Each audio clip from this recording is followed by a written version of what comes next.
How to get HP laptop drivers.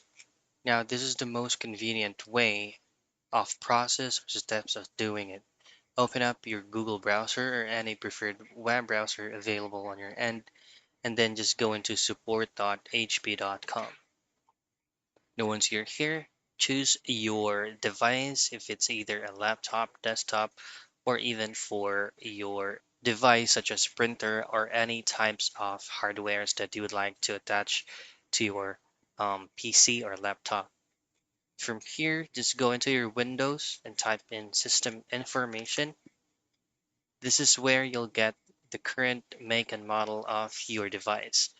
Go into System Model, Control C to copy, and then choose your device from here. Now paste your make and model of your laptop or PC.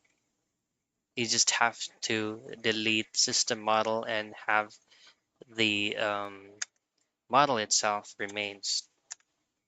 Now once you hit on enter, you will be provided a lot of options for you to download, to update, or to download additional drivers that is only built for your current laptop.